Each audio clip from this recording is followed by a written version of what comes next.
Everyone at Callahan Industries feared him. Richard Callahan, the millionaire CEO with ice in his veins and power in his every word. Employees whispered that he could end a career with just a glance. His world was built on control, discipline, and silence. Then came Anna Whitmore, a new secretary with steady eyes and an unshakable spirit. On her very first day, a clumsy accident shattered the careful order of Richard's empire. From that moment, nothing was the same. But what happens when defiance meets power? When compassion stands toe-to-toe with fear, Anna's small acts of kindness began to ripple through the company, breaking down walls Richard had spent years building. And yet, behind his cold armor lay secrets, betrayals, and wounds he had never dared to reveal. Could one woman's courage not only change a ruthless company, but also awaken the humanity of the man everyone thought unbreakable? Stay with us, because this isn't just a story about business. It's about love born from conflict, about responsibility, and about the extraordinary power of compassion. Before we begin, don't forget to like, share, and subscribe to our channel so you never miss the stories that shine a light on the human heart. Anna Whitmore adjusted the strap of her leather handbag as she hurried down the crowded sidewalk of downtown Boston. The crisp autumn air carried a chill that reddened her cheeks. But it was not the weather that made her heart race. Today was her first day at Callahan Industries, one of the most powerful corporations in the city, and she was already running late. Her heels clicked unevenly against the pavement as she carried a cardboard tray with 2 cups of coffee, one for herself, and one, she hoped, for her new boss. She had never met Richard Callahan in person, but she had heard more than enough stories to make her nervous. Employees described him in whispers, as if saying his name too loudly might summon him. A man of iron, someone had said, sharp as glass and twice as cold. Another rumor called him the storm in a tailored suit. Anna pressed the elevator button in the lobby, muttering to herself, "Just keep calm, smile, and don't do anything clumsy." The lobby itself felt like stepping into another world. Marble floors polished to a mirror shine reflected the morning sunlight pouring through massive glass windows. Receptionists typed quickly behind sleek desks, and security guards scanned badges with robotic efficiency. The atmosphere was not warm, it was efficient, almost clinical. Anna tried to keep her shoulders back, walking with the dignity her grandmother had always told her to carry. But her nerves betrayed her balance. The tray of coffees tilted dangerously, and she corrected it just in time to avoid disaster. "Excuse me, sorry coming through," she murmured as she weaved between employees moving like programmed machines. Her own breath quickened. "Don't be late. Don't trip. Don't—" Her heels slipped. It happened in a split second, but felt like slow motion. Her right foot skidded on the smooth marble. The tray jerked upward, and the 2 cups of steaming coffee arced into the air as if choreographed by fate. At that exact moment, a man emerged from the far side of the lobby, tall, broad-shouldered, with an air of command that made even the security guards straighten unconsciously. His suit was perfectly tailored, his shoes polished, his expression unreadable until the coffee descended. The first cup splattered across his crisp white shirt and deep navy tie. The second hit the lapel of his suit jacket, staining the fine wool with spreading brown blotches. Gasps rippled through the lobby. The tapping of keyboards paused. Even the guard abandoned his screen to witness the disaster.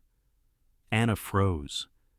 Her breath caught, and her wide eyes moved from the dripping stain on his chest to his face. He looked down at the coffee soaking into his clothing, then slowly raised his gaze to hers. This was Richard Callahan. Silence pressed down heavier than the marble floors beneath them. Anna's pulse thundered in her ears. Every instinct told her to apologize, to stammer, to beg forgiveness. Instead, words tumbled from her mouth unfiltered. "Well," she said weakly, forcing a smile, "at least it smells like premium roast. That's an upgrade for your suit." The room seemed to inhale all at once. A receptionist's pen slipped from her hand. Someone whispered, "Oh no." Richard's jaw clenched. the muscle twitching as if carved from stone. His gray eyes narrowed, unreadable but sharp enough to cut glass. His voice, when it came, was low, deliberate, and terrifyingly calm. "Do you have any idea," he said, pausing as though to measure each syllable, "what you've just done?" Anna swallowed hard, forcing herself not to look away. "Technically, I spilled coffee. But if you think about it, I increased the value of the suit. It's one of a kind now." A ripple of disbelief passed through the onlookers. Some covered their mouths to stifle gasps. Others turned to each other, as if silently confirming that they had heard correctly. Richard stepped closer. The faint scent of roasted coffee mingled with the clean, expensive cologne that clung to him. He loomed over her, his presence heavy, suffocating. "Your name," he demanded. "Anna," she managed. Her throat felt dry. "Anna Whitmore, I'm your new secretary." For a brief moment, something flickered across his features. Surprise, perhaps, or curiosity, though it vanished as quickly as it came. His lips pressed into a thin line. "Perfect," he said curtly. "Day one, and you've already made history." Anna's face burned. Her instinct to apologize finally broke free. "Mr. Callahan, I really am sorry. I was just trying to make a good impression." "And impressions," he interrupted, his tone razor sharp, "are made with competence, not caffeine." He glanced down at his ruined suit. "Meet me in my office in 10 minutes. And bring a cloth." The words were not shouted. They didn't need to be. The weight in them carried the promise of consequences. Richard turned on his heel and strode toward the elevator, the stain spreading across his expensive suit like a battle scar. The murmur in the lobby swelled into a quiet storm of whispers the moment he disappeared. 10 minutes, and she's already doomed. She'll be gone by Friday.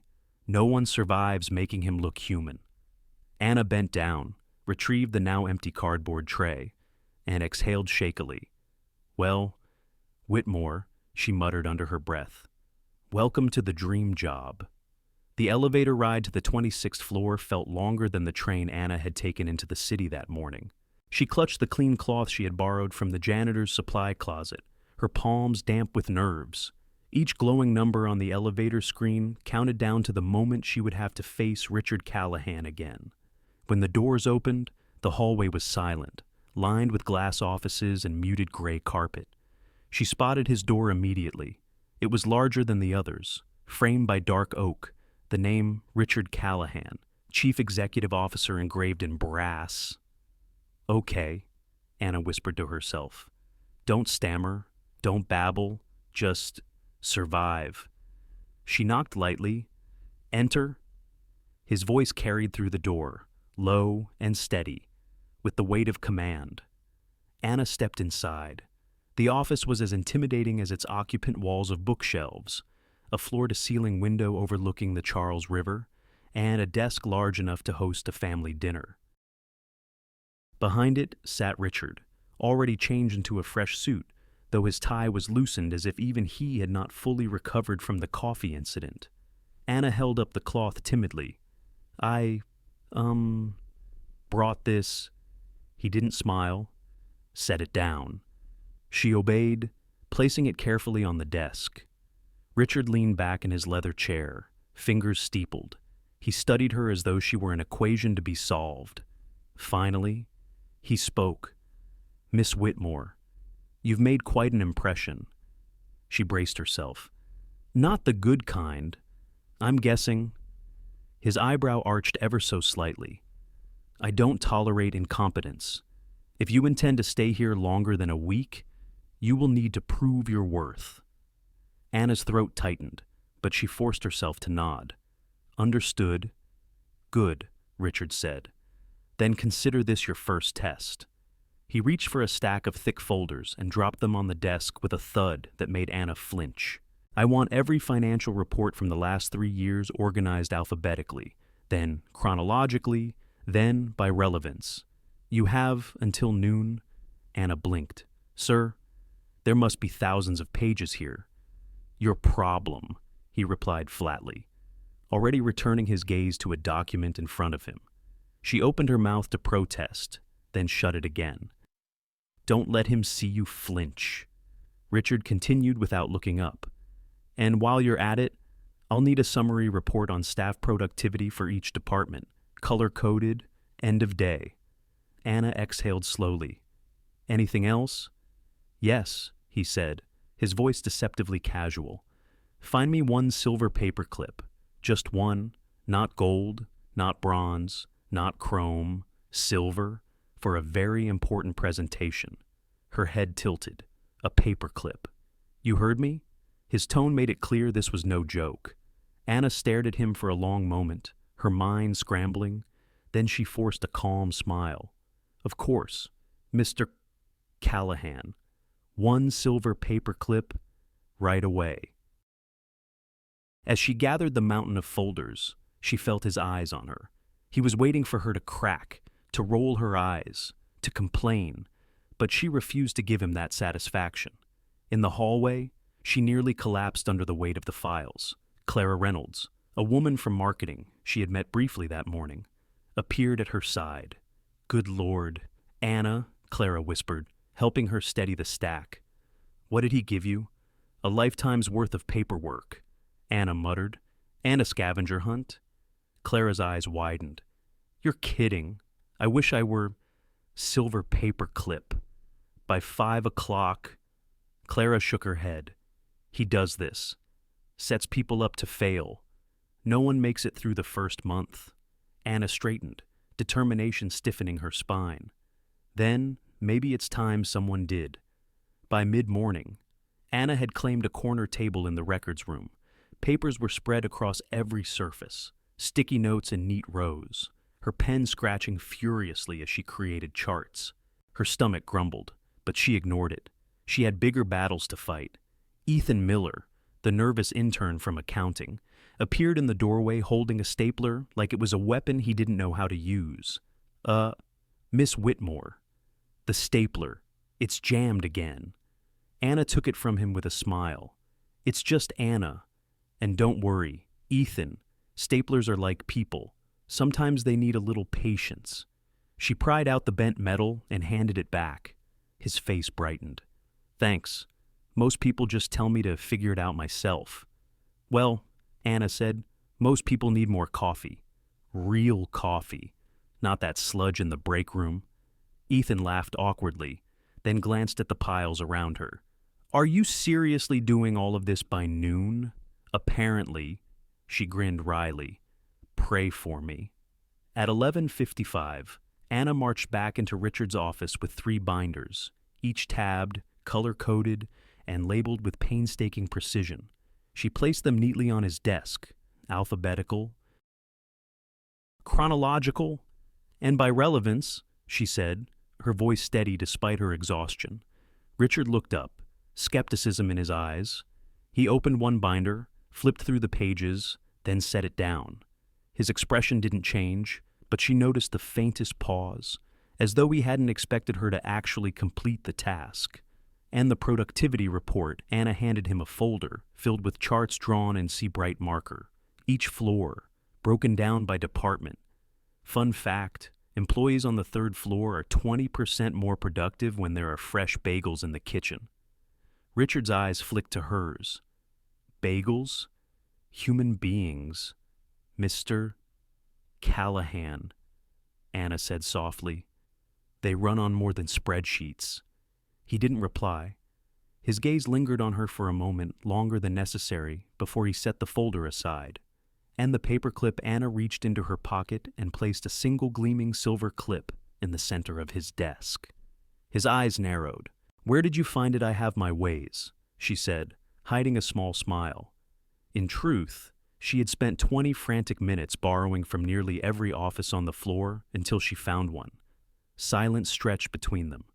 Richard leaned back, studying her with something that might have been irritation, or something else entirely. "You may go," he said finally. Anna lifted her chin, refusing to show how badly her legs ached. "Of course, sir." As she left the office, she heard Clara whisper to another colleague, "She's still standing. Unbelievable. And for the first time that day, Anna allowed herself a quiet, private smile. The battle wasn't over, but she had survived the first clash. The next morning, Anna arrived 15 minutes early. The lobby was quieter than the day before, but she could still feel the unspoken tension in the air, the way employees carried themselves like students in a strict classroom. Everyone hurried to their desks with the same disciplined rhythm, eyes down, voices hushed, bodies tense. It reminded Anna of her middle school math teacher, Mrs. Hampton, who could silence a room with a single raised eyebrow. The only difference was that here, instead of preteens clutching pencils, it was adults in press suits clutching briefcases. She swiped her badge and headed toward her small desk just outside Richard Callahan's office. Already, she noticed heads turning, whispers following her steps like shadows. "Is that her?" someone murmured. "The coffee girl," another replied. "She won't last a week," said a third voice, hushed, but not hushed enough. Anna kept her head high, resisting the urge to flush. Let them talk. Words can't fire me. Only he can. She settled at her desk, straightened her notepad, and pulled a pen from her bag. If Richard wanted to break her spirit, he would have to try harder. By mid-morning, the office buzzed with speculation. Near the break room, 3 employees stood in a triangle, their voices lowered, but their eyes darting toward Anna's desk. She embarrassed him in the lobby, whispered one, a man from IT. Callahan never forgets things like that. She survived the paperclip test, countered another. Barely. He'll crush her eventually. He always does. Clara Reynolds walked past, balancing a coffee mug. She stopped long enough to catch their words, then rolled her eyes. "You all sound like you're betting on a horse race. More like a death match," muttered the IT guy. Clara glanced at Anna, who was calmly typing notes into her computer. Her shoulders were relaxed, her face unreadable. Clara couldn't help but admire it. Most new hires looked terrified after 5 minutes with Callahan. Anna looked steady, inside his office. Richard stood at the window overlooking the river, but his attention was not on the view. Through the glass walls, he could see Anna at her desk. She worked with quiet concentration, flipping through papers, jotting notes, answering the occasional phone call, no fidgeting, no flustered glances over her shoulder, just calm, deliberate movement. It unsettled him. Most people cracked under his gaze. He had built his reputation on it. Employees scrambled to correct their posture, to explain themselves, to avoid his icy disapproval. Fear was a tool, and he wielded it well. But this woman, this new secretary who had dumped coffee on him in front of the entire company, wasn't cracking. Richard narrowed his eyes. Was it stubbornness, arrogance, or something else? Around lunchtime, Anna carried a folder to the copy room.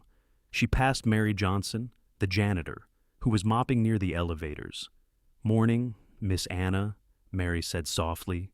She was a woman in her 50s with kind but tired eyes. "Morning, Mary." Anna smiled warmly. "How's your day going?" Mary blinked in surprise. Few employees ever asked. "Well, can't complain." Anna hesitated, then leaned closer. "I heard someone say the copy machine jams a lot. You stuck fixing it?" "2." Mary chuckled. "Every other day. But don't tell anyone it's not in my job description." Anna grinned. "Your secret's safe with me." Mary's smile lingered long after Anna walked away. Back at her desk, Anna noticed the glances again. People walked past slower than usual, pretending to be on their phones while stealing looks at her. Clara finally approached and leaned against the edge of Anna's desk. "You do realize half the office is waiting for you to explode, right?" Anna raised an eyebrow. "Explode. You know, cry, slam the door, storm out, something dramatic. It's what usually happens when people clash with him." Anna set down her pen. "Let me guess. They think I'm next on the chopping block." Clara smirked. "You catch on fast." Anna exhaled. "Maybe I should be scared. Maybe I should be packing up my desk. But I'm not." Clara tilted her head. "Why not?" "Because if I start living by fear, Anna said, her voice steady. I might as well not live at all. The words caught Clara off guard. She studied Anna for a moment, then gave a small nod. Well, I hope you're right, for all our sakes. Inside his office. Richard continued to watch. He told himself it was only professional observation, keeping an eye on a new hire who might cause trouble. But deep down, he knew it was more.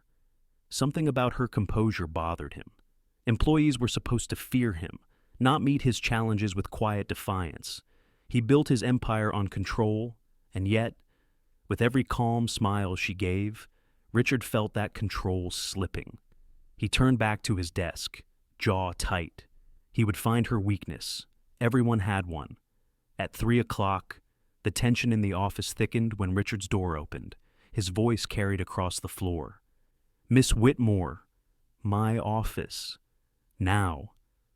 The whispering rose immediately. This is it. She's done for. Told you she wouldn't last. Anna stood, smoothing her skirt, and walked calmly toward the open door. Each step echoed like a drumbeat in the silence. Employees peeked over cubicle walls, held their breath, exchanged looks that said, she's finished. But Anna didn't falter. She walked as though heading into a meeting she had prepared for all her life. And Richard, watching her approach, felt an unfamiliar tug of curiosity. Why isn't she afraid? The morning sun poured through the tall glass windows, washing the office floor in pale gold. Anna arrived early again, her tote bag heavier than usual. She set it on her desk, careful not to make a sound. The office was still quiet. No ringing phones, no hurried footsteps, just the distant hum of the air system. She slipped into the break room, unpacked a box of bagels, a carton of orange juice, and a container of fresh strawberries. The bagels came from a little bakery on her street corner, the kind of place where the owner knew every customer's name and always tucked an extra roll into the bag. Anna scribbled a note on a sticky pad and stuck it to the counter. Good morning. Grab a bagel. Pour some juice. Today's going to be better. She placed the pen next to the note and left the room, hoping her small gesture wouldn't go unnoticed. By 8:30, the break room was alive with murmurs. Ethan Miller, the nervous intern, had discovered the spread first. He returned to his desk with a bagel in one hand and a grin that seemed too large for his face. Where did those come from? Clara asked him. Don't know. Just there. With a note? Ethan lifted the paper for her to see. Clara read it, then smiled despite herself. Well, this is new. Within half an hour, the quiet, gray office buzzed with more than just work. People who usually shuffle straight to their cubicles stopped to talk in the kitchen. Laughter trickled out, soft but genuine. The air felt different, lighter somehow. Later that morning, Anna spotted Mary Johnson pushing her mop bucket down the hall. Morning. Mary, Anna greeted warmly. Mary smiled, though her eyes still carried that permanent exhaustion. Morning, sweetheart. Busy day. Anna chuckled. When isn't it? She lowered her voice. Hey, did you grab a bagel? Mary blinked. That was you. Anna shrugged with a small smile. Just thought people deserved a decent breakfast. Mary's expression softened. Not many folks think about us cleaning ladies. We usually slip in and out without anyone noticing. Well, I noticed, Anna said simply. Mary looked away, blinking quickly as if embarrassed by the sudden moisture in her eyes. An hour later, Ethan appeared at Anna's desk, holding the office printer manual like it was written in another language. Anna, the printer jammed. Again. His cheeks flushed. Anna stood. Let's take a look. Together, they crouched in front of the monstrous machine, its screen flashing angry red lights. Ethan fumbled with the paper tray while Anna guided him. See this roller here, she said. Sometimes the paper folds wrong and gets stuck. You just ease it out gently like this. She tugged the crumpled sheet free and fed the tray again. The printer whirred back to life, spitting out clean pages. Ethan exhaled like he'd just survived a test. You make it look so easy. It's just practice, Anna said, handing him the stack. Machines are like people. They need patience. Ethan grinned. You always say that. Because it's true. Inside his office, Richard Callahan noticed the shift almost immediately. He had expected the usual Monday gloom, the subdued tones, the quickened steps, the nervous glances. Instead, he heard something foreign laughter. He stepped to his door and glanced out. Groups of employees gathered by the break room, smiling over bagels and strawberries. The atmosphere was unsettling, and at the center of it all, though she wasn't saying a word, sat Anna at her desk, calmly typing, as though she had nothing to do with the sudden warmth in the air. Richard narrowed his eyes. Was this her doing? And if so, why he returned to his desk, unsettled.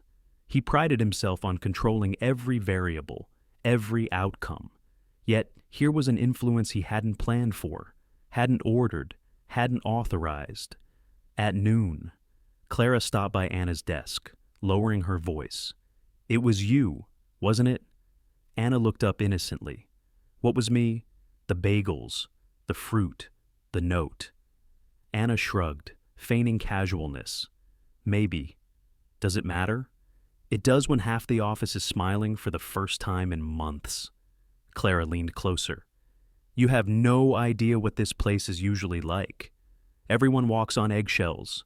You've changed the air. Anna glanced at Richard's closed door. Not everyone's happy about it. Clara followed her gaze. Let him frown. The rest of us needed this. That afternoon, Richard summoned Anna into his office. She stepped inside, pen and notepad ready. Close the door, he said. The air was heavier here, thick with the faint scent of his cologne and the weight of his authority. He didn't look up immediately, letting the silence stretch until Anna's heartbeat quickened. Finally, he spoke. I hear the staff enjoyed breakfast this morning. Anna's mouth twitched. I suppose they did. He studied her, his gray eyes sharp. You organized it? She didn't flinch. I did. Why his tone was clipped, as if genuine curiosity disguised itself as interrogation. Anna drew a breath. Because people work better when they feel human. And humans need kindness as much as they need paychecks. Richard leaned back, folding his arms. This is a business, Miss Whitmore, not a summer picnic. Maybe so, she replied softly, but it doesn't have to feel like detention. His jaw tightened. He was used to defiance that reeked of fear, the kind that cracked with apology, but her voice carried no fear, only quiet conviction. He dismissed her with a wave, though his thoughts lingered long after she left. That evening, long after the staff had gone home, Richard sat at his desk staring at the untouched pile of reports. The silence was thick again, but different. It wasn't the usual emptiness. It was an echo of something he couldn't quite define. He thought of the laughter in the break room, of Mary's lighter step, of Ethan's wide grin. He thought of Anna's words, humans need kindness. He rubbed his temples. This was dangerous. He couldn't afford distractions. But for the first time in years, he wondered if control wasn't the same as leadership, and that question unsettled him most of all. By the time Wednesday rolled around, Anna had learned two things about Richard Callahan. He loved order, and he loved control. Every desk in his office aligned perfectly with the carpet seams. Every pen lay parallel to the notepad beside it. Even the blinds on the massive window tilted at identical angles, as though afraid of disappointing him. So, when he summoned her with that familiar ice in his tone, Miss Whitmore, my office. Anna braced herself. Richard didn't look up when she entered. He was leafing through a thick binder, expression unreadable. Close the door, he said. Anna obeyed, clutching her notepad. Yes, Mr. Callahan. He finally glanced up. I have a very specific request. His voice was calm, deliberate, almost too casual. Of course. Richard leaned back in his chair, steepling his fingers. I need you to find me an obsidian paperweight, circular, polished, about the size of a baseball. Anna blinked. Obsidian, paperweight. Yes. His mouth curved into something that wasn't quite a smile. By 4 o'clock, her eyes widened. Sir, that's not exactly a common office supply. Is it? His gaze was sharp. Consider it a test of resourcefulness. After all, anyone can fetch coffee. Few can anticipate the unusual. Anna hesitated, but only for a second. She gave a short nod. All right. One shiny volcanic rock. Coming up. Richard tilted his head, waiting for her to protest, to crumble, but she didn't. Instead, she walked out with her chin high, leaving him strangely unsettled. The news spread like wildfire. By lunchtime, whispers darted from cubicle to cubicle. He asked her to find what an obsidian paperweight. That doesn't even make sense. Exactly. That's Callahan for you. Clara Reynolds appeared at Anna's desk, eyebrows raised. So, rock hunting? Now Anna smirked. Apparently, though last I checked, Boston wasn't built on a volcano. Clara laughed, but her eyes carried concern. He's setting you up. He wants to see you fail. Then I guess, Anna said, eyes glinting. I'll have to redefine success. By 3:30, Richard was deep in a call with a potential investor when a knock sounded at his door. Enter, he said, distracted. Anna strode in, carrying a box that seemed far too heavy for her frame. She set it down on his desk with a thud that rattled his pen holder. Richard frowned. What is this? Anna flipped the lid open. Inside, his desk gleamed under the fluorescent light, covered edge to edge with paperweights. Not one, not two, but dozens. Glass spheres, marble blocks, brass figurines, crystal pyramids, even a few novelty ones shaped like baseballs and miniature globes. And right in the center sat an obsidian disc, polished to a mirror shine. I couldn't decide which was the best, Anna said, her voice casual. So, I brought you options. Lots of options. Richard's call fell silent on the other end. I'll call you back, he muttered, hanging up without waiting for a reply. He stared at the absurd display, then at Anna, who crossed her arms with mock seriousness. Would you prefer the classic elegance of crystal, the charm of brass, or, of course, the volcanic majesty of obsidian outside? Employees had begun gathering at the glass wall, peering in with wide eyes. Clara covered her mouth to hide her grin. Ethan looked like he might faint from trying not to laugh out loud. Richard rose slowly, stepping closer to the mountain of paperweights. How, he asked evenly, did you collect all of these in less than a day? Anna smiled. Let's just say the other departments were eager to contribute. Turns out when you mention Richard Callahan needs something, people hand it over pretty fast. A ripple of laughter spread through the watching crowd. Someone actually clapped. Richard's jaw tightened, but beneath the irritation, something else stirred, something he hadn't felt in years. Amusement? That evening, long after the employees had returned to their desks, Richard remained standing in his office, staring at the cluttered display. It was chaos, absolute chaos. His desk, usually immaculate, now looked like a yard sale. And yet, he hadn't cleared it, not immediately, not even an hour later. He should have been furious. He should have reprimanded her, made an example. But when he pictured Anna's steady gaze, her unshaken composure, her sly humor, it didn't spark anger. It sparked intrigue. For years, he had ruled by fear. It worked. Productivity soared. Profits grew. But the laughter he'd heard outside that glass wall, it hadn't been mockery. It had been release, relief, and it had all come from her.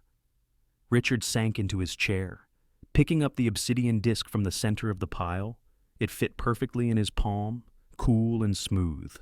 He wasn't sure yet whether Anna Whitmore was a liability or an opportunity. But one thing was certain, she was no ordinary secretary. The morning of the investor meeting dawned gray and heavy, the kind of sky that seemed to mirror Richard Callahan's mood. He arrived at the office before sunrise, tie knotted with surgical precision, briefcase in hand, carrying the armor of a man who controlled everything his company, his image, his destiny. And yet, for the first time in years, He felt that armor cracking. The reason sat quietly at the desk outside his office, sipping from a chipped ceramic mug. Anna Whitmore. She hadn't stormed, begged, or bent under his weight like so many before. Instead, she had shifted the very air of his company with small acts of defiance wrapped in kindness.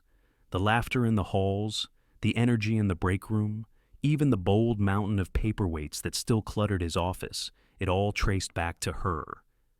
Richard tightened his grip on the briefcase. I am losing control. Over her. Over them. Over myself.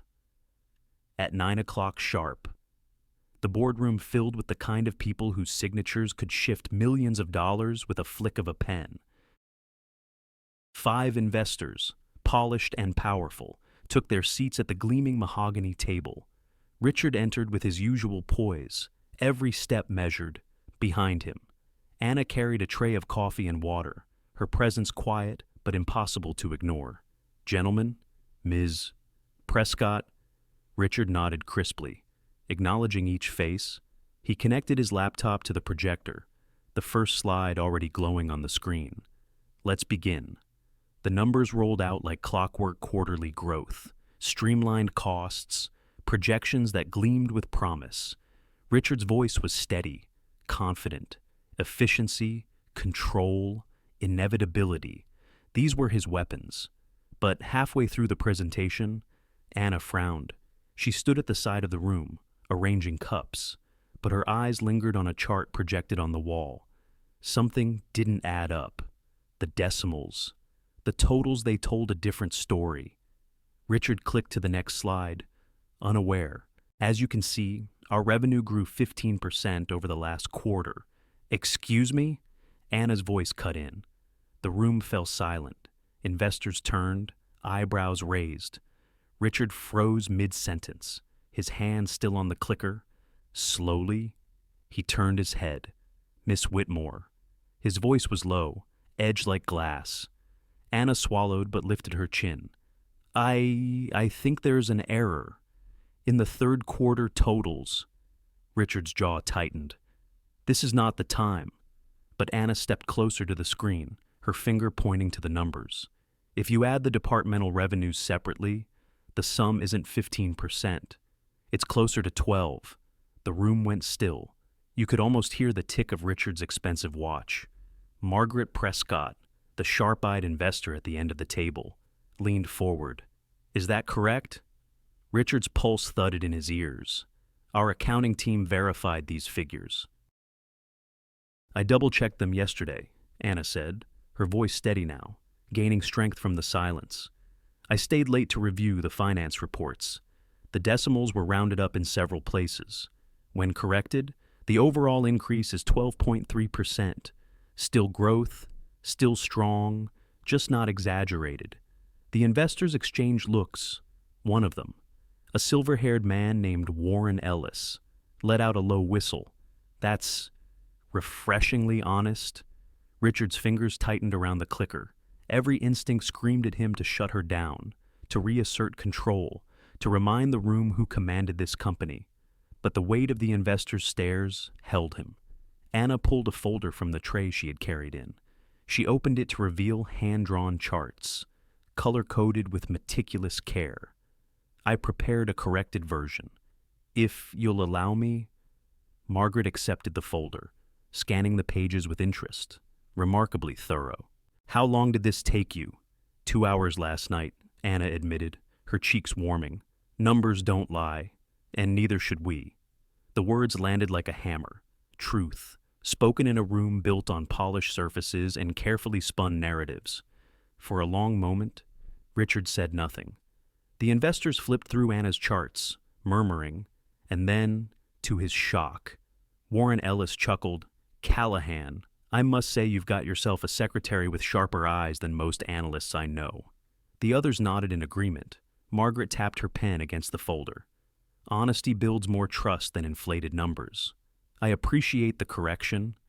Richard exhaled, slow and controlled. He forced a small nod. Transparency has always been our priority. Anna met his gaze, her expression unreadable, but in her eyes he caught a flicker challenge, perhaps, or an unspoken question. The meeting ended with handshakes and polite conversation. The investors seemed pleased, not shaken. Yet, when the room emptied, leaving only Richard and Anna, the silence roared louder than any applause. He closed the laptop with deliberate calm. That was reckless. Anna straightened her shoulders. It was truthful. You undermined me in front of investors. I saved you from presenting false data, she countered softly. Richard's hand pressed against the closed laptop. Knuckles white, his control, his certainty, his flawless image. She had cracked all of it in front of the people who mattered most. And yet, he remembered the look on Prescott's face, the nod of approval, the murmured praise. Investors weren't laughing at him. They were impressed, because of her. Richard sat back, studying Anna with a new, unsettling awareness. For years, people had feared him. That was his power, but fear hadn't won today. Honesty had, and it terrified him more than any mistake ever could. That night, long after the boardroom lights had dimmed, Richard lingered alone in his office. He turned the obsidian paperweight in his hand, its polished surface reflecting the faint city glow. He replayed the moment again and again, Anna stepping forward, voice steady, pointing out the flaw no one else dared to see. She's dangerous, he thought. Not because she threatens me, because she makes me question myself. And Richard Callahan was not a man who questioned. By Thursday morning, the mood at Callahan Industries was already different. After Anna's bold correction in the boardroom, employees whispered with a mix of shock and admiration. No one had ever challenged Richard Callahan in public, let alone survived it. Anna, however, walked into the office that morning with the same calm energy she always carried. But this time, she came with reinforcements, 2 grocery bags filled with muffins, fruit, and a dozen hard-boiled eggs. The break room smelled heavenly by 8 o'clock. Anna lined up platters of sliced oranges, stacked muffins in neat rows, and arranged the eggs in a bowl with a small handwritten sign, "Protein for Champions." Take one, don't be shy. Ethan Miller was the first to wander in, rubbing sleep from his eyes. His jaw dropped at the spread. Did the company pay for this? Nope. Anna said cheerfully, "Consider it an investment in morale." Within minutes, word spread like wildfire. Clara Reynolds brought her coffee in, grinning when she saw the setup. "You've outdone yourself, Whitmore." Mary Johnson slipped in on her break, eyes widening. "Honey, you'll spoil us." Anna laughed. Spoiling people once in a while never hurt productivity. And just like that, the break room transformed from a sterile corner into a lively hub. Employees lingered longer than usual, swapping weekend plans, trading jokes, and laughing in ways the office hadn't heard in years. For a brief moment, Callahan Industries didn't feel like detention. It felt like community. Of course, Richard Callahan noticed. He always noticed. From his glass-walled office, he saw groups forming in the break room. He heard laughter rolling down the hall. He saw Ethan high-five Clara, something utterly unthinkable 2 weeks ago. And every time he glanced, Anna was there pouring orange juice, handing out napkins, smiling like she owned the place. His jaw set. By 10 o'clock, he had had enough. Miss Whitmore. His voice boomed across the office floor, silencing chatter instantly. Heads turned. Conversations died mid-sentence. Anna froze with a muffin in her hand. She set it down carefully, wiped her hands on a napkin, and walked into his office, calm as ever. Richard closed the door behind her with a sharp click. He turned, arms crossed, eyes hard.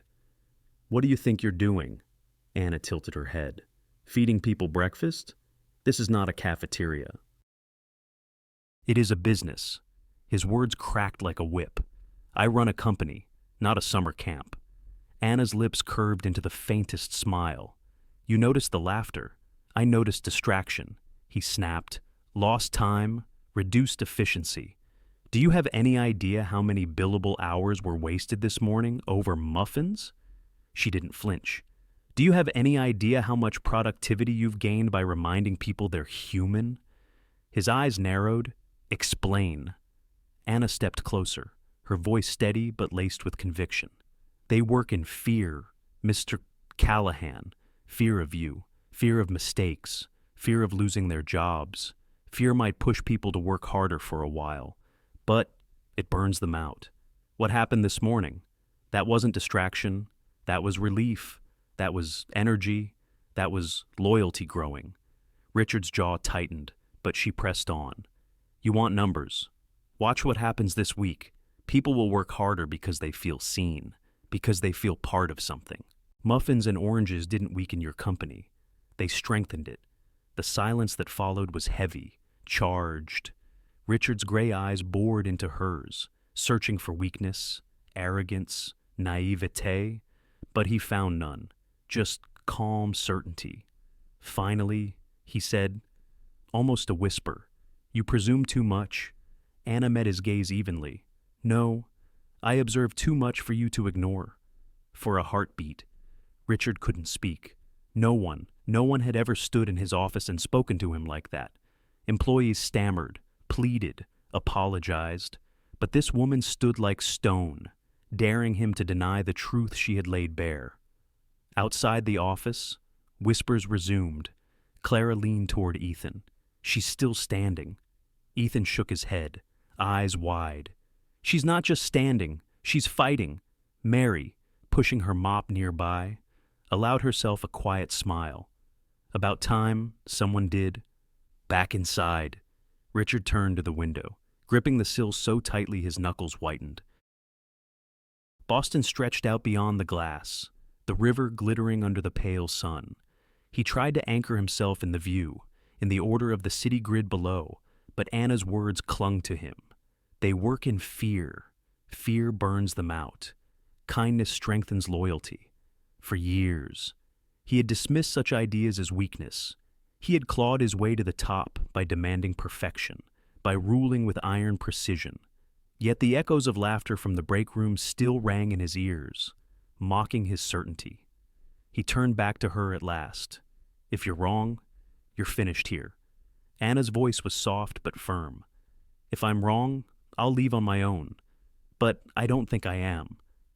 Richard studied her, caught between fury and something he couldn't quite name.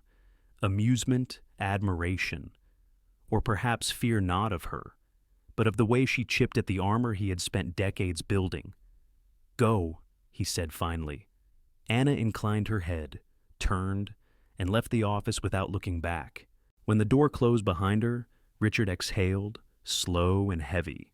For the first time in years, he felt something unfamiliar stir inside him. Not anger, not control, doubt, and he hated it. Friday morning began with an unease that no amount of strong coffee could mask. The building felt different, colder, quieter. Conversations hushed the moment footsteps echoed in the hall. Phones rang and were answered in clipped tones, as if words themselves had grown too heavy to carry. Richard Callahan sat at his desk, staring at the envelope that had arrived by courier just after dawn, thick, white, embossed with the Department of Justice seal. He had opened it with steady hands, but the words inside had made his chest tighten in a way no market crash or hostile takeover ever had. Callahan Industries is under preliminary investigation for accounting irregularities and possible fraud. Richard's fingers pressed hard against the paper now, crumpling the crisp fold. Fraud. The word felt like poison, searing through his carefully built empire. At 8:30 sharp, Anna entered with her usual quiet calm. She set a notepad on his desk and looked at him expectantly. "What's the schedule for today?" she asked. Richard didn't answer right away. Instead, he slid the letter across the desk toward her. Read. Anna frowned, picked it up, and scanned the contents. Her breath caught. An investigation. Richard leaned back, his face carved in stone. Preliminary. But word will spread like wildfire. Investors will panic. Employees will lose faith.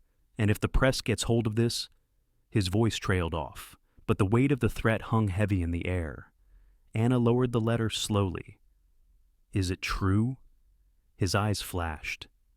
Do you think I'd build this empire on fraud? No, she said quickly. I had to ask. Richard's silence was sharper than any denial. By noon, the news had trickled into the veins of the company. Employees clustered in corners, whispering behind closed doors.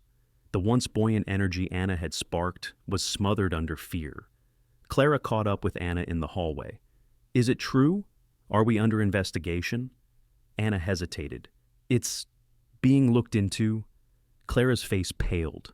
God, if this gets out, the whole company could collapse. Nearby, Ethan wrung his hands nervously. I just started.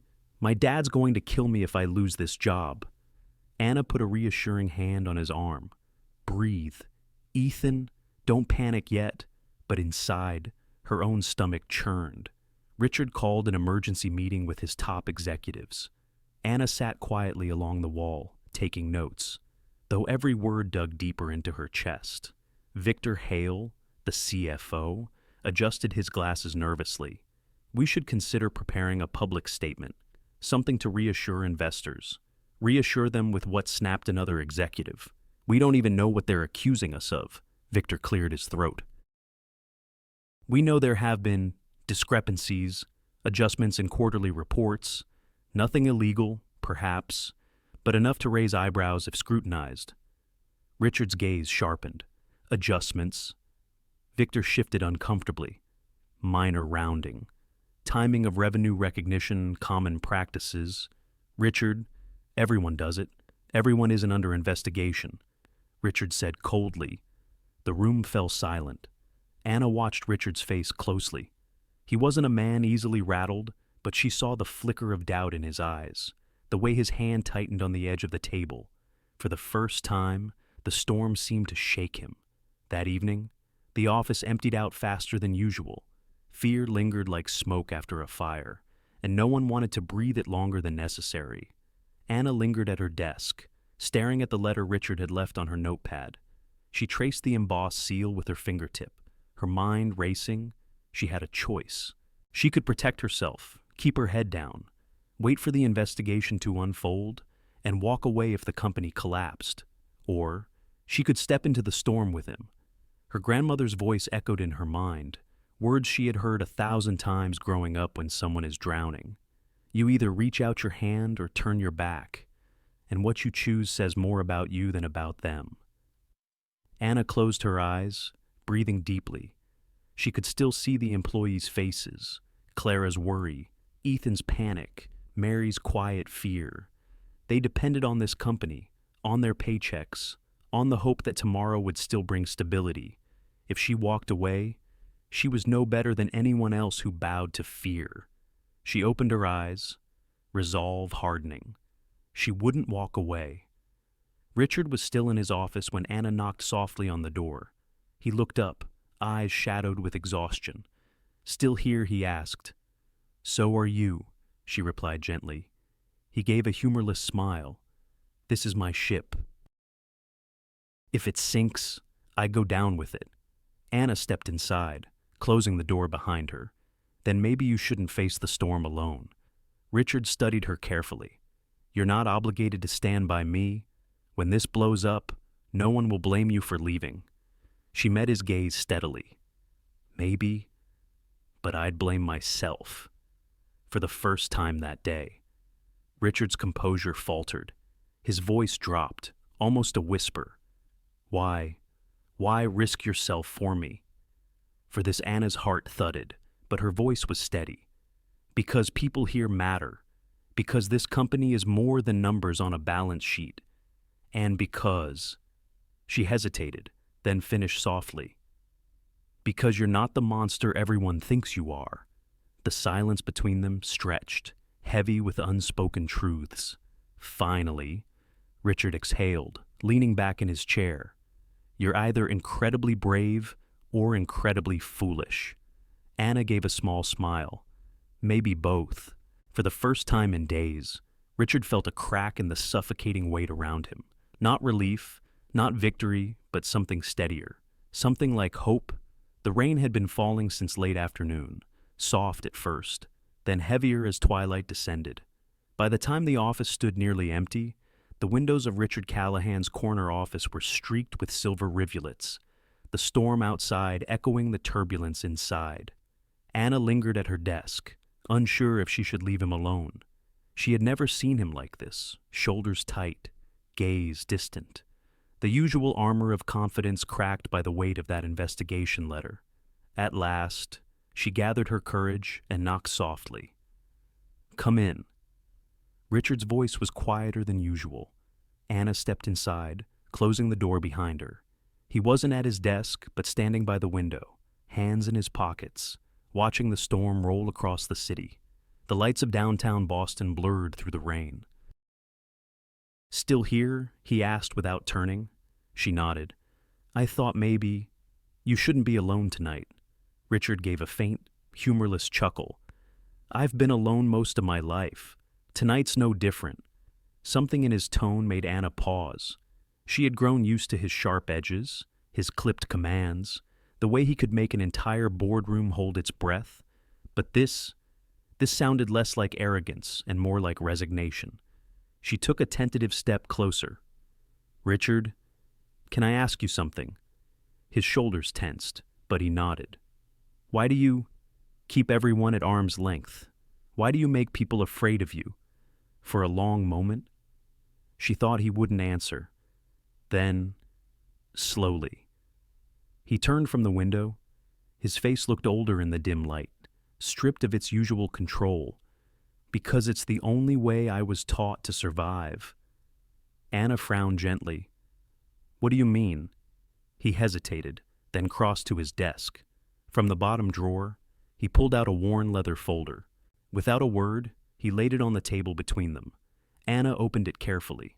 Inside were old photographs, sepia-toned, some cracked with age. A boy in an immaculate suit standing beside a towering man with a cold expression. Another of the boy alone at a lavish birthday party. A cake taller than he was. But no friends in sight. A newspaper clipping, young heir to the Callahan Fortune wins academic medal. Anna's throat tightened. "This is you." Richard nodded. His voice was low, almost raw. "My father believed emotions were weakness. He used to say, 'You're not here to be liked, Richard. You're here to lead.' And my mother, she agreed. Every trophy, every award, it wasn't celebrated, just expected. If I came second, I was reminded that second place was failure. There were no friends, no childhood, only performance." Anna closed the folder gently.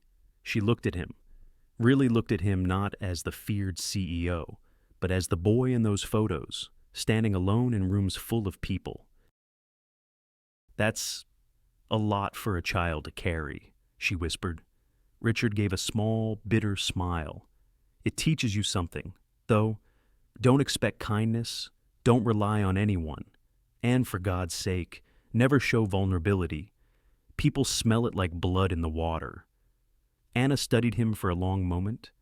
"Is that why you keep this place running on fear? Because it's safer?" His eyes met hers, and for once, they weren't steel, but something softer. Conflicted. Fear works. At least, it always has. Until you showed up. Her breath caught. Silence stretched between them, but it wasn't the cold silence of boardrooms or tense hallways. It was quieter, warmer, like a fragile bridge forming between two cliffs. Richard exhaled slowly, running a hand through his hair. "You make me forget to be what I'm supposed to be. I don't know if that's dangerous or necessary." Anna felt her pulse quicken.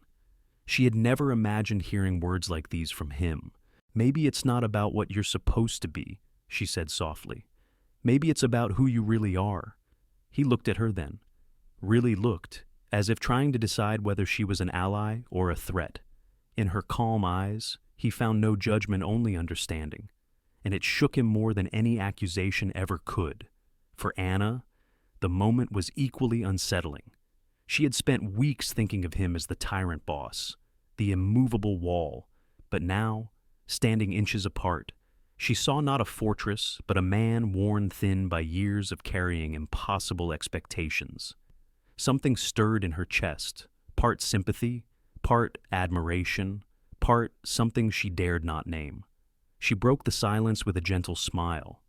"You know, for someone raised without small talk, you're doing pretty well tonight." A startled laugh escaped him, a real laugh, unguarded, rough around the edges. "Don't tell anyone. It'll ruin my reputation." Anna chuckled softly, the tension easing just a fraction. The storm outside rumbled louder, and Anna glanced at the clock. It was late, far past dinner. She hesitated before asking, "Have you eaten today?" Richard blinked. "Does 3 cups of coffee count?" She shook her head. "Not even close." "Come on, there's a diner a block away, best pie in Boston. You need food." His instinct was to refuse, to retreat behind habit, but something in her steady gaze made him pause. "Pie?" She nodded firmly. "Pie." For a moment, he weighed pride against the simple offer of company. Then, to his own surprise, he nodded. "Fine," he said quietly. "Pie." As they left the office together, the building echoed with emptiness. But, for the first time, Richard didn't feel like he was walking into the night alone. And Anna, though unsure of where this fragile connection might lead, knew one thing for certain: the man everyone feared was far more human than he let anyone see. The following Monday began with a false sense of calm. The storm clouds of the investigation still loomed over Callahan Industries. But on the surface, business carried on. Phones rang, emails flew, and employees moved with the usual hum of corporate life, except every laugh felt a little forced, every smile a little strained. Anna sat at her desk, sorting through stacks of financial records Richard had asked her to review. Normally, the company's accounting data was off limits to her position, but after last week's revelation, Richard had quietly handed her clearance. Fresh eyes. He'd told her, "You notice things others overlook." At first, the spreadsheets looked ordinary lines of transactions, dates, vendors, payments, but then her pen froze mid-note. Hartwell Consulting, $25,000, monthly. She frowned. She had seen the name before, several times, stretching back nearly 2 years. Consulting fees weren't unusual, but the consistency and the vagueness of the descriptions felt off. She dug deeper. Strategic advisory services. Operational analysis, executive training. Each invoice carried the same boilerplate language, but no actual deliverables were attached. Anna's stomach tightened. It looked less like business and more like a drain, a quiet siphoning of money out of the company. At 10 you zero a, She knocked on Richard's office door. He looked up from a call, gesturing her in. "What is it?" he asked once he hung up. Anna set the file on his desk, her voice steady, though her heart raced. "I found something. Payments to Hartwell Consulting. Over $500,000 in the last 2 years." Richard skimmed the pages, his brows drawing together. Hartwell. Never heard of them. "That's what worries me," Anna said. "They don't seem real. I checked vendor addresses. One belongs to an empty office suite, another to a box in Delaware." Richard's jaw tightened. "Who approved these?" She hesitated, then pointed to the authorization signature at the bottom of each transaction. Victor Hale. For a long moment, Richard didn't move. His face drained of color, then hardened like granite. Victor. His voice was quiet, disbelieving. "He's been with me for 15 years. I trusted him with everything." Anna spoke carefully. "Richard, the trail is clear. If these payments aren't legitimate, he's the one who pushed them through." Richard stood, pacing toward the window. His reflection stared back at him from the glass-rigid shoulders. Clenched fists. A man betrayed. "I built this company with loyalty as the foundation," he muttered. "If Victor." His words cut off, choked with anger. Anna watched him, her chest aching at the sight. She wanted to tell him betrayal never came from strangers.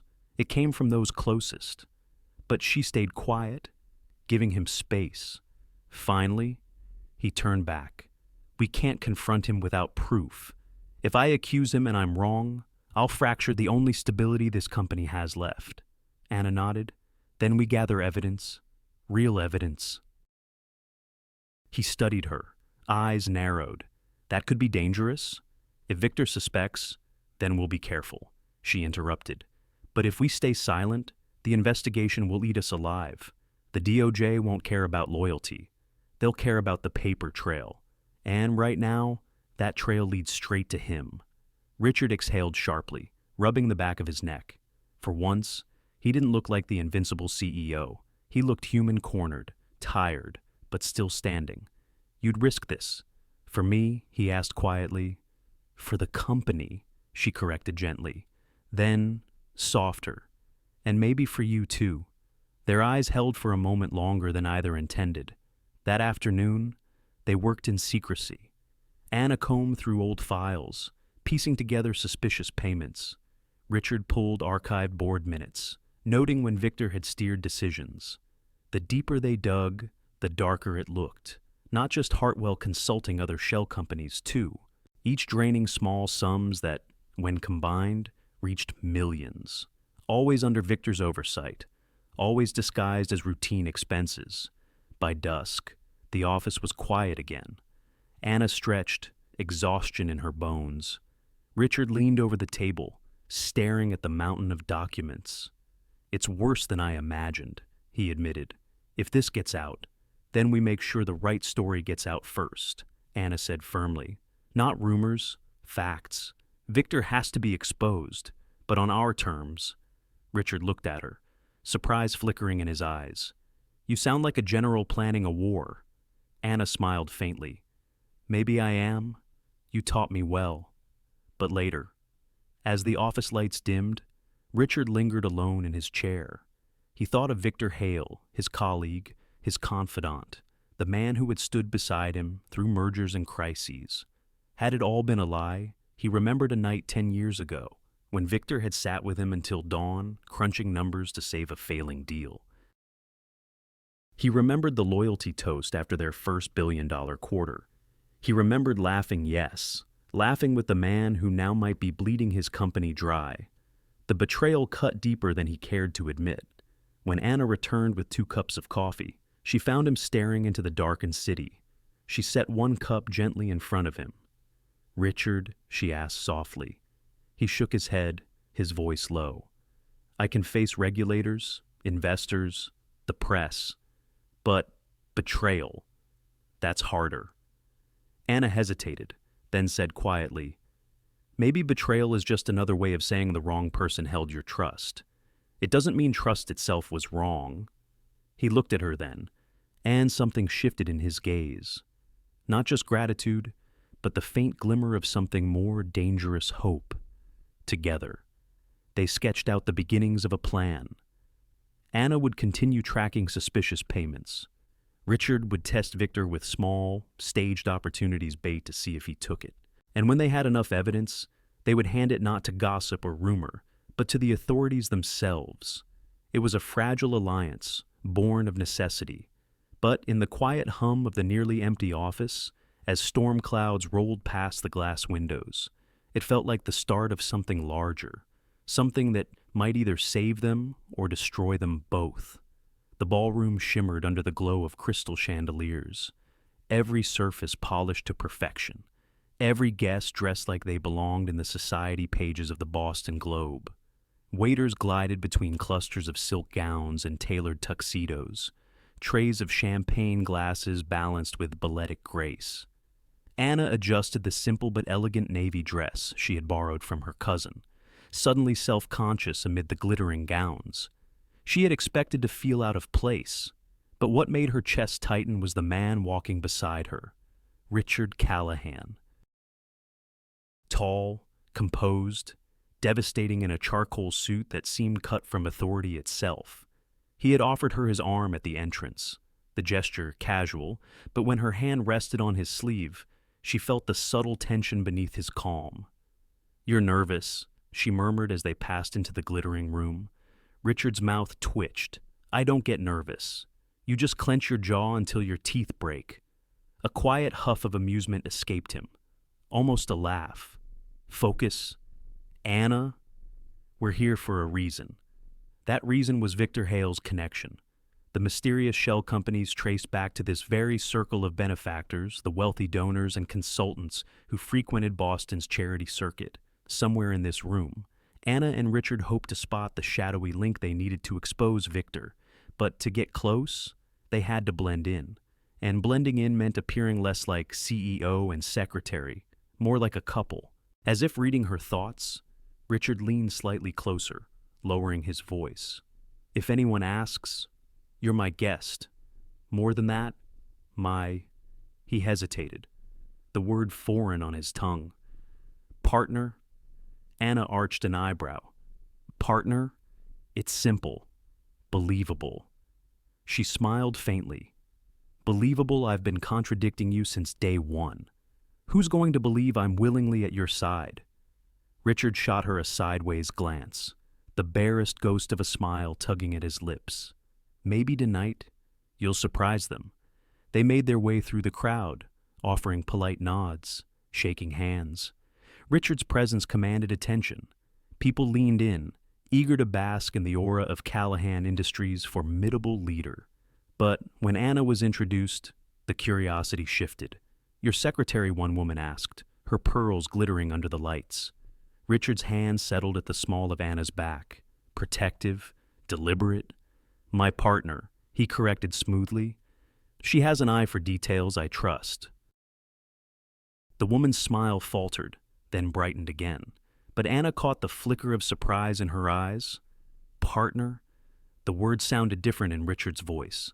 Less like a role, more like a possibility. Midway through the evening, the string quartet struck up a waltz. Couples drifted onto the dance floor, swirling beneath the chandeliers. Anna took a sip of champagne, but nearly choked when Richard extended his hand. Dance with me? She blinked. You don't dance? His eyebrow arched. And how would you know? Because you can barely stand small talk. Waltzing looks like torture for you. For the first time that evening, his smile wasn't calculated, it was real, almost boyish. Consider it another form of survival. With a reluctant sigh, Anna set down her glass and placed her hand in his. His grip was steady, warm, grounding. The first few steps were awkward. Richard too stiff, Anna too conscious of the onlookers. But then something shifted. His hand at her waist steadied her. His steps matched hers, and soon they were gliding in time with the music. You're not terrible at this, she teased softly. I told you, he murmured. I don't get nervous. But Anna noticed the faint crease near his brow, the subtle concentration, the way his breath slowed to match hers. Beneath the facade, this wasn't just performance. For a fleeting moment, their eyes met his guarded blue gaze and her steady brown one, and the world around them blurred. The chandeliers, the music, the whispers of wealthy onlookers all faded, leaving only the rhythm of two people moving in sync. When the music ended, applause rippled through the crowd. Richard released her hand reluctantly, as though realizing too late how natural it had felt to hold it. They drifted to a quieter corner of the ballroom. Anna's cheeks were warm, and she wasn't sure if it was from the champagne or the way Richard had looked at her on that dance floor. You're good at pretending, she said lightly, trying to break the tension. His gaze lingered on her face. That's the problem. I'm not sure it's all pretending anymore. Her breath caught. Before she could reply, a familiar figure appeared near the bar, Victor Hale, laughing with a tall man Anna recognized from one of the suspicious invoices. The spell broke instantly. Richard's expression hardened, business snapping back into place. There's our lead, he said, voice low. Time to stop dancing and start hunting. Still. As they approached the group, Anna couldn't shake the feeling that something fundamental had shifted. Tonight had started as strategy two professionals playing a role to gather information. But somewhere between the waltz and his hand steady on her waist, the line between act and truth had blurred. And in the flicker of Richard's gaze when he called her partner, Anna knew she wasn't the only one who felt it. The morning after the gala, the office carried a new kind of weight. The whispers about the investigation hadn't faded, But there was also something else in the air, a silent countdown, like everyone sensed that a storm was about to break. In Richard's office, Anna spread out the documents they had gathered: payment records, shell company invoices, contracts signed with Victor's neat, careful hand. The evidence was compelling, but not yet enough. "We need him caught in the act," Anna said firmly. "The records show the trail, but he'll claim it was clerical oversight, or that the funds were legitimate consulting. We need him to make a move he can't explain." Richard leaned over the table, jaw tight. "How bait," Anna replied. "We create a new contract, something irresistible, but fake, a high-value deal with just enough vagueness to tempt him. Then we watch who takes it." Richard studied her, pride flickering in his eyes. "You're asking me to dangle my own company like a worm on a hook." Anna met his gaze. "It's the only way to catch the shark circling underneath." By noon, she had drafted the trap, a strategic partnership proposal with a fictional firm called Ashford Dynamics, worth $3 million. The document was polished but purposely incomplete, missing just enough details to require CFO authorization. Richard read it carefully, then nodded. He won't resist this. The numbers are too tempting. The next step was riskier. Richard made a quiet call to his lawyer, who in turn contacted federal auditors already circling the company. The plan was simple: let Victor take the bait, and the feds would monitor every step. By the end of the day, 3 plain-suited agents from the FBI sat in a conference room 2 floors below, their presence known only to Richard and Anna. That night, Anna stayed late, staring at the glow of her computer screen. Her hands trembled slightly as she typed the final details into the dummy contract. Doubt crept in. What if this fails? What if Victor sees through it? What if we're wrong? And I'm leading Richard into disaster. She thought of the employees, Clara's nervous smile, Ethan's hunched shoulders, Mary's tired but steady gaze. They deserved a workplace free of shadows. She closed her eyes and whispered to herself, "Don't fail them." The trap was sprung the next morning. Richard left the Ashford proposal folder casually on Victor's desk, as though it had been misplaced. No explanation, no urgency, just bait in plain sight. Hours passed. Victor said nothing. He carried on as usual, even complimented Anna on her efficiency when she delivered reports. But by mid-afternoon, the FBI signaled they had detected unusual activity in encrypted emails.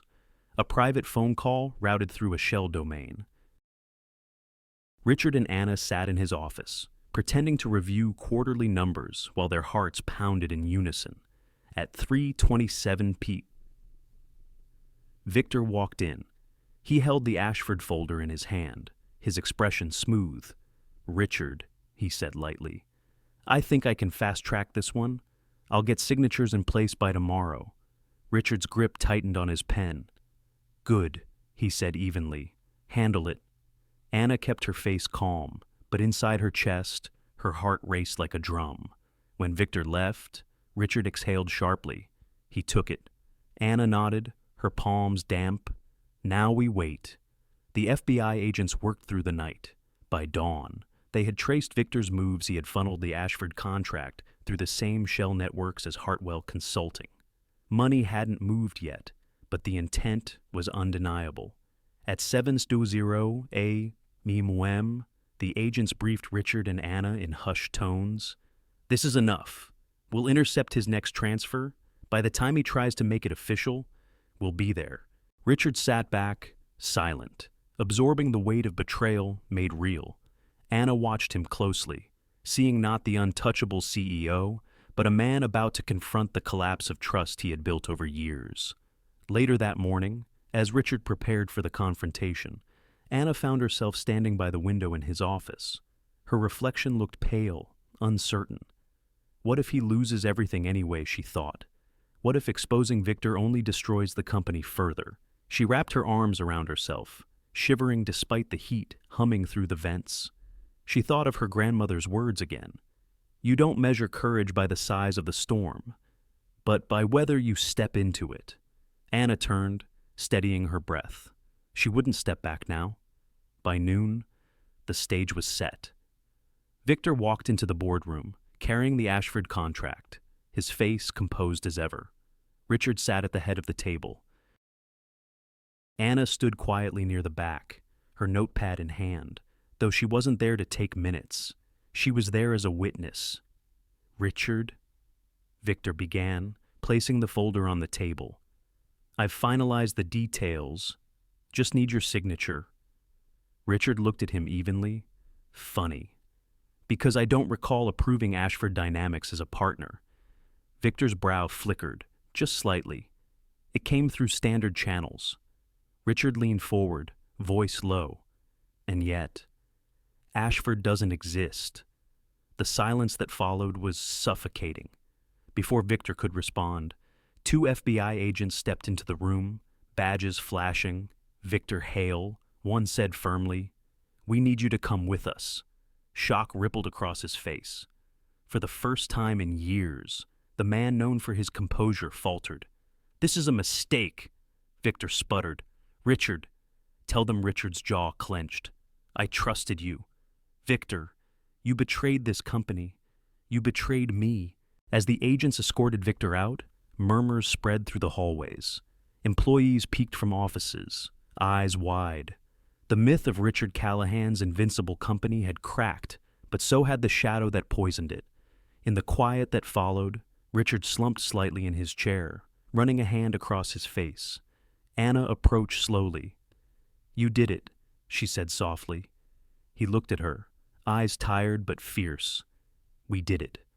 For the first time since the investigation began, a fragile spark of hope flickered in the air. The battle wasn't over, but the enemy within had been unmasked. The days following Victor Hale's arrest felt surreal. News outlets buzzed with headlines about the shocking betrayal inside Callahan Industries. Analysts predicted collapse, while employees braced for layoffs. Yet, against all odds, the company remained standing. Richard moved through the chaos like a storm contained calm on the surface, but dangerous underneath. Meetings ran late into the night. Lawyers shuffled in and out. Investors demanded answers. Through it all, Anna remained by his side, organizing, steadying, carrying more weight than any secretary ever should. By Friday evening, the office was finally quiet. Anna sat at her desk, exhaustion etched into her posture. She was gathering her things when Richard's voice called softly from his doorway. "Anna." She looked up. He wasn't in his suit jacket, just a white shirt with the sleeves rolled, tie loosened. Somehow, he looked less like the unshakable CEO and more like a man simply trying to hold everything together. "Come inside," he said. She followed him into the office. Papers were scattered across the desk, but he ignored them. Instead, he moved to the window, staring out at the fading skyline. "I should say thank you," he began, his voice lower than usual, "for all of it, for catching what I couldn't, for not walking away when you had every reason to." Anna folded her arms, watching him carefully. "You don't need to thank me. I did what was right." He turned, meeting her gaze. "No one else has ever done what you did. Not in this company, not in my life." The air between them tightened, charged with something unspoken. Anna's heart thudded. She had imagined this moment, Richard letting the armor slip, admitting he needed her. But now that it was here, she wasn't sure how to respond. "You make it sound like I'm the only one you can count on," she said softly. "Maybe you are." The words hung heavy in the air. Richard's jaw tightened, as if he regretted them the moment they left his mouth. He stepped closer, and for a second, Anna hoped he might close the distance. But then his composure snapped back into place. He cleared his throat, glancing away. "Forget it." Poor choice of words. Anna swallowed hard, masking her own confusion with a wry smile. For someone who runs billion-dollar deals, you're not very good at saying thank you. Richard let out a low laugh, but it sounded strained. "You're not wrong." The fragile moment was broken by the sound of footsteps in the hallway. A knock came at the open door, and a tall man stepped in. His presence filled the room effortlessly. his tailored suit and easy smile radiating charm. "Richard," he greeted smoothly. "I hope I'm not intruding." Richard's expression darkened. "Langston." Anna glanced between them. She recognized the name David Langston, a rival businessman with a reputation for bold takeovers and an uncanny ability to lure talent away from competitors. "What brings you here?" Richard asked coolly. David's gaze shifted to Anna, his smile widening. "Actually, I was hoping to speak with Miss Whitmore." Anna blinked in surprise. "Me? Yes," David said warmly. "Your work these past weeks hasn't gone unnoticed. Exposing fraud, steadying this company when it could have collapsed remarkable. You have instincts most executives would kill for." Anna felt her cheeks warm, unsure how to respond. Richard's eyes narrowed. "She works for me." David chuckled softly. "For now. But, Anna, if you ever decide to broaden your horizons, Langston Enterprises could use someone like you. Better pay, higher position, more freedom." He handed her a sleek business card. "Think about it. People with your talent deserve more than being a secretary." The room seemed to tilt. Anna held the card, the embossed letters catching the light. Her chest tightened not from flattery, but from the sudden weight of choice. Richard's voice cut through the silence, sharp as a blade. "This conversation is over." David smiled, unbothered. "Of course. No pressure, just an offer." He gave Anna one last look, then turned on his heel and left as smoothly as he'd arrived. The door clicked shut. The office fell into tense silence. Richard stood rigid, his fists clenched at his sides. "Langston has always been a vulture," he muttered. Circling, waiting for weakness. Anna placed the card on the desk, her voice quiet. He didn't feel like a vulture. He felt curious. Richard turned, his eyes stormy.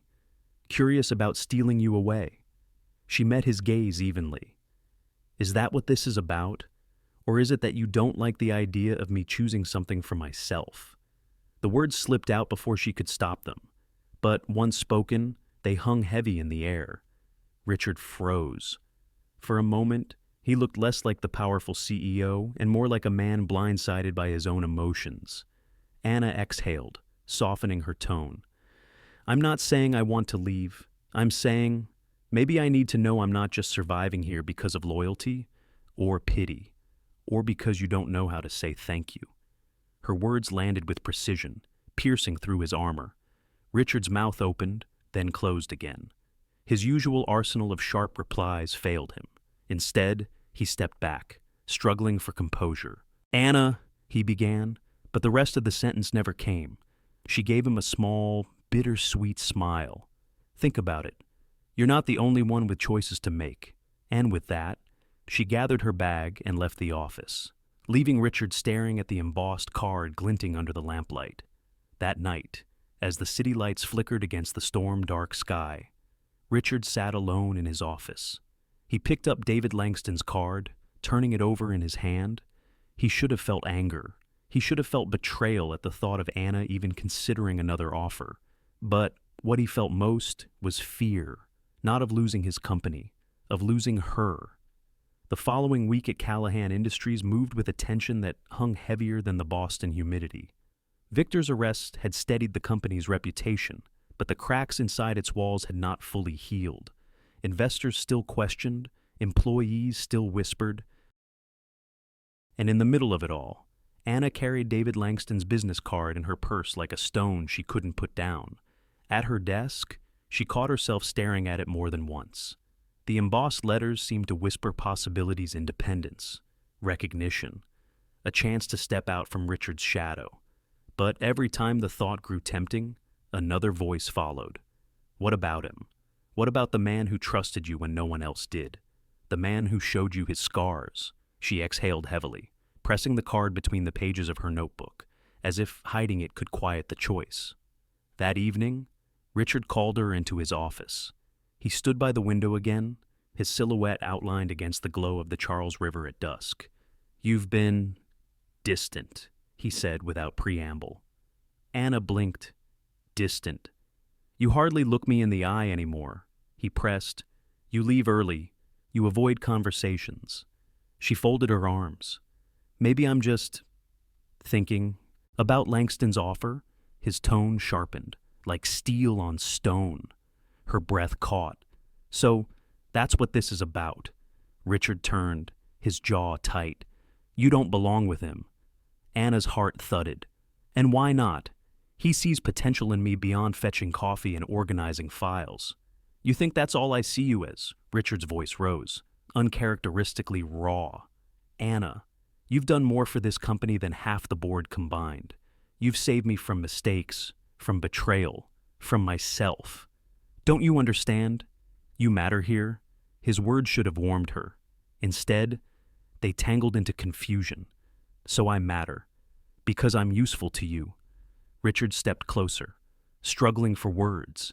Because you're... He stopped, running a hand through his hair, visibly frustrated. Because you're not like anyone else. Because when I look at you, He faltered again, the rare cracks in his composure widening. Damn it, I'm not good at this. Anna's chest ached. She knew what he was trying to say, but his words came out clipped, jagged, incomplete. Richard, she said softly, if you're trying to tell me not to leave, then tell me why. Not for the company, not for the numbers, for me. The silence that followed was unbearable. He opened his mouth, then closed it again. The words caught in his throat. Finally, he muttered, I can't lose you. It was half a confession, half a command, and it wasn't enough. Anna turned away, her throat tight. Do you realize how that sounds? Like I'm another asset you're afraid of losing? Like one of your buildings, or contracts, or investors? Richard froze. He hadn't meant it that way, but he couldn't untangle the words fast enough to stop the damage. Anna shook her head. I've given everything to this place, to you. But if staying means being trapped as part of your empire, instead of living my own life, then maybe Langston's right. Maybe I do belong somewhere else. Her voice wavered at the end, but she didn't let the tears fall. Richard's chest tightened painfully. He wanted to grab her hand, to tell her she was wrong, to tell her he cared not because of what she did, but because of who she was. But the words felt foreign on his tongue, unfit for a man who had never been allowed to speak them. And so, he stood there, silent, while she gathered her things and left his office. That night, Anna sat in her apartment with the business card laid flat on the table. She poured herself tea but let it go cold, staring at the embossed letters. David Langston promised independence, recognition, a chance to prove she wasn't just the secretary who spilled coffee, but Richard. Richard had shown her his scars, his broken childhood, the lonely boy hidden under the CEO's armor, and when he said, I can't lose you, even clumsy and half wrong, part of her had heard what he truly meant. She wrapped her arms around herself, caught in the pull of two forces, freedom and love. If I choose him, do I lose myself? If I walk away, do I lose something I'll never find again?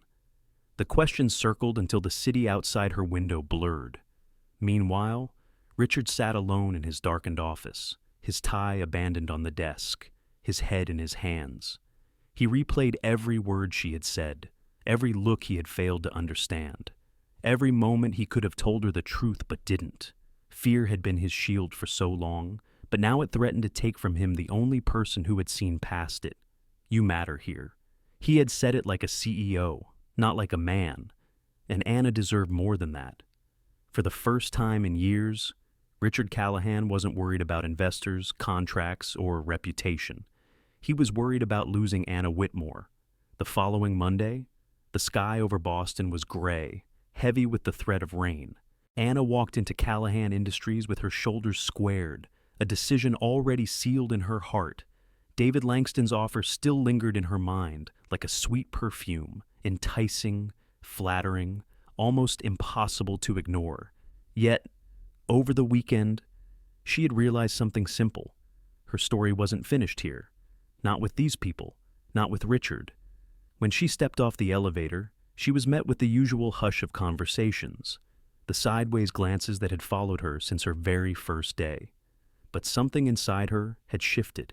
She no longer felt like an outsider, bracing for judgment. She felt like someone who belonged. Richard was waiting in his office, pacing. He had spent 2 nights rehearsing what he might say if she left and what he might say if she stayed. The uncertainty had eaten at him worse than any investor call. When Anna appeared at the door, he froze, his throat suddenly dry. "Good morning," she said, her tone calm, steady.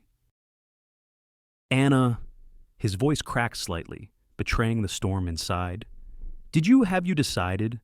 She nodded, stepping into the office. "I did." The pause stretched until she finally continued. "I'm staying." Richard blinked, as if he hadn't heard right.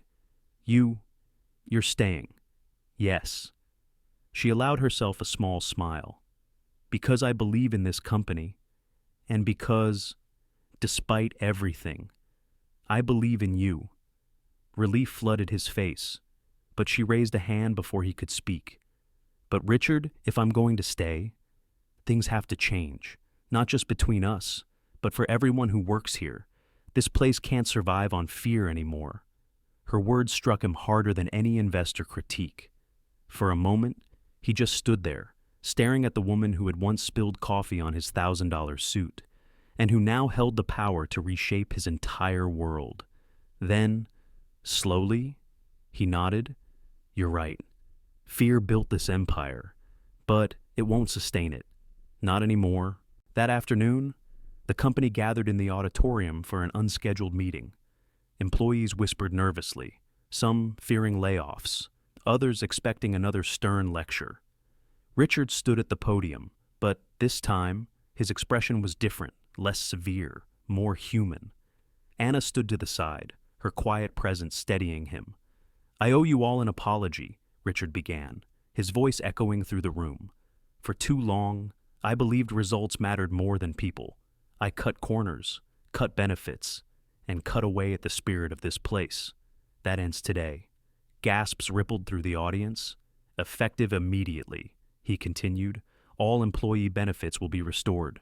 Healthcare, transportation, food allowances, the works, and more than that. We're launching new wellness programs to make this company not just profitable, but livable." Silence followed, then murmurs, then applause that grew into thunderous clapping.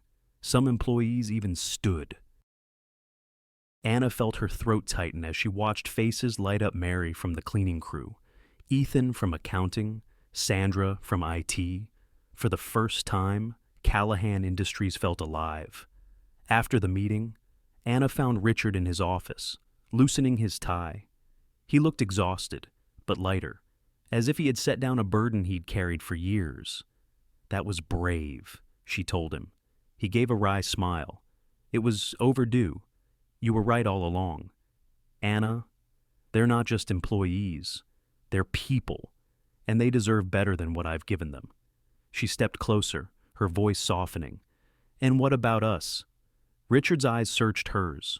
For once, there was no mask, no armor, only a man stripped bare of pretense. "I don't just need you here as part of the company," he said quietly.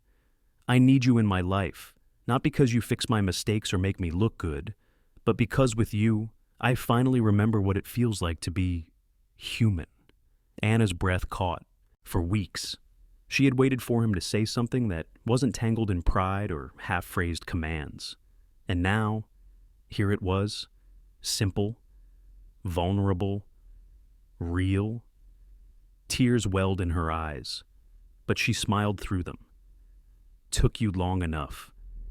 Richard chuckled, then reached for her hand. She let him, the warmth of his palm grounding her. News traveled fast through the building. By the end of the week, it wasn't just the restored benefits or the new wellness programs people whispered about. It was the sight of Richard and Anna walking side by side, no longer CEO and secretary locked in silent battle, but partners. At first, some employees were shocked, others teased, but gradually, laughter replaced fear in the halls. and Callahan Industries began to feel less like a fortress and more like a community. One Friday afternoon, Mary found Anna in the kitchen and handed her a small bouquet of daisies. "For you," she said shyly, "because you changed everything." Anna's eyes glistened as she accepted the flowers. "Not just me," she replied, glancing toward Richard, who was across the room talking to Ethan with a rare, genuine smile. "We did this together." That night, as the rain finally fell over Boston, Richard and Anna walked out of the building together. He carried her umbrella, even though it barely covered his tall frame. And when she teased him about it, he just laughed. On the sidewalk, under the glow of the street lamps, he turned to her.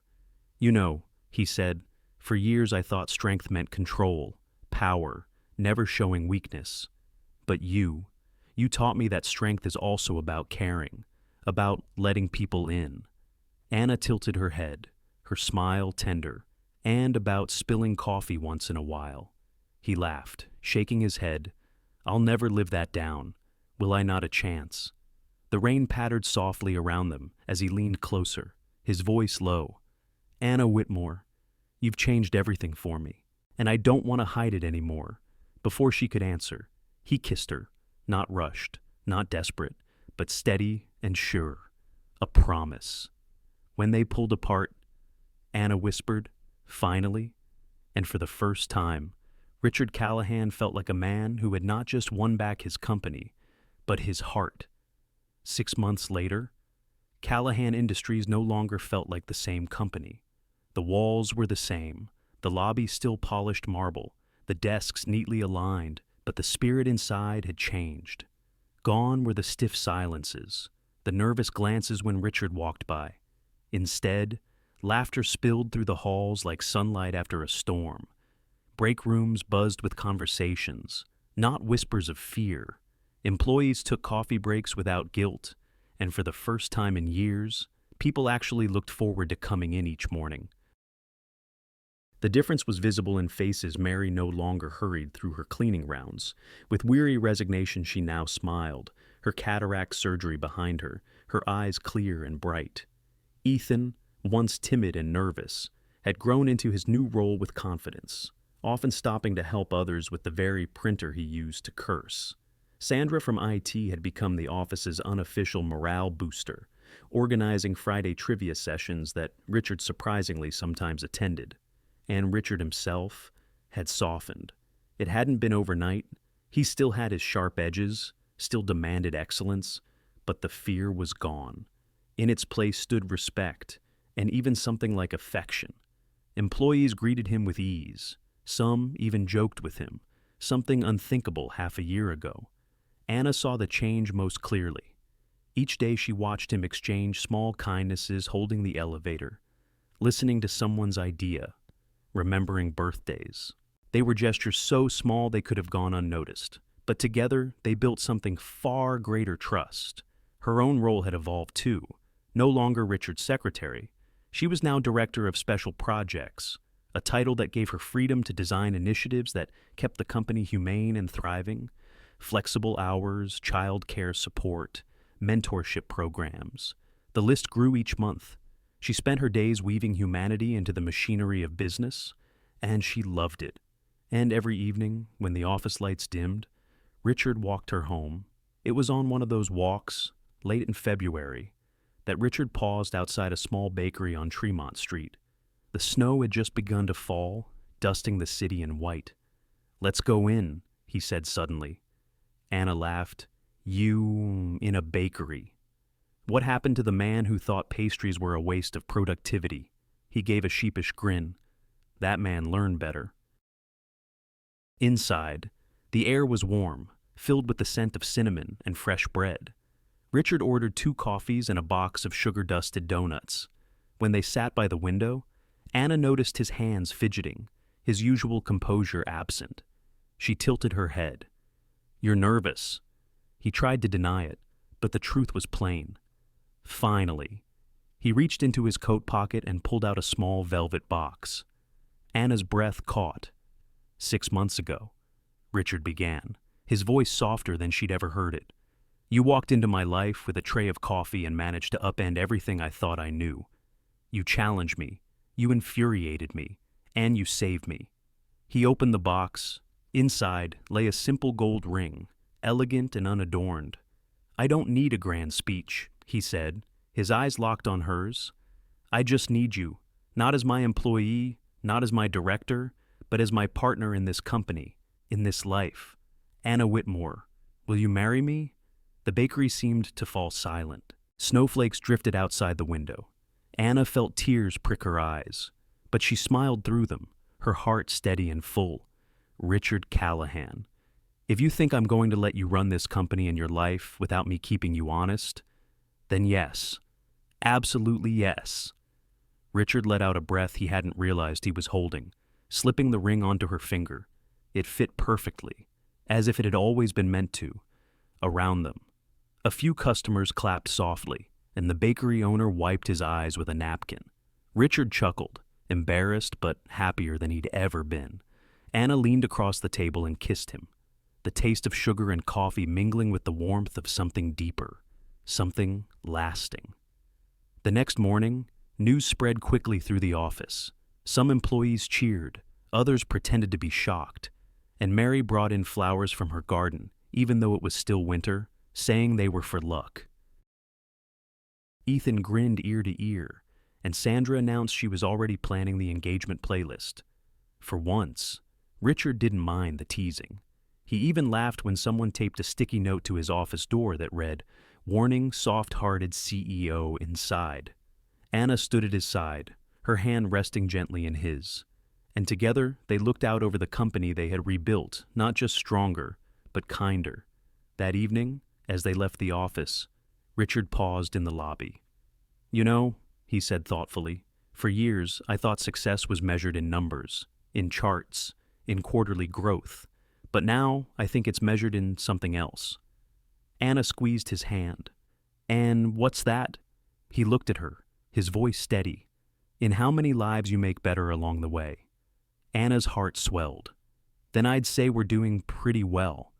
They stepped out into the snow together, leaving behind the towering glass building that no longer felt like a fortress, but like a home. And in that moment, under the glow of the city lights, Anna knew their story was only just beginning. At its heart, this story is not about wealth or power. It's about people. Richard Callahan built his empire on fear, believing control was the only way to succeed. But fear breeds silence, and silence starves the soul of a company. It took Anna Whitmore's courage, her quiet kindness, her willingness to speak truth, to remind everyone that dignity and compassion are not weaknesses, but strengths that endure. For many of us, life teaches the same lesson in quieter ways. We spend years working hard, chasing goals, sometimes forgetting the simple truth. Success means little if those around us feel unseen. Real leadership, whether in a company or in a family, is about caring for people. It's about listening, protecting, and remembering that small acts of kindness ripple further than we imagine. And perhaps the deepest reminder here is that people can change. Even the hardest hearts, like Richard's, can soften when someone dares to reach past the walls. Love and humanity are forces stronger than pride or fear. So, in our own lives, may we choose compassion over control, courage over silence, and kindness over indifference, because those choices shape not only the world around us, but the legacy we leave behind. Thank you so much for spending your time with us and joining this journey of courage, compassion, and change. If this story touched your heart, please take a moment to like, share, and subscribe to our channel. Your support helps us bring more stories that inspire, heal, and remind us of the power of kindness. Stay with us because the best stories are still to come.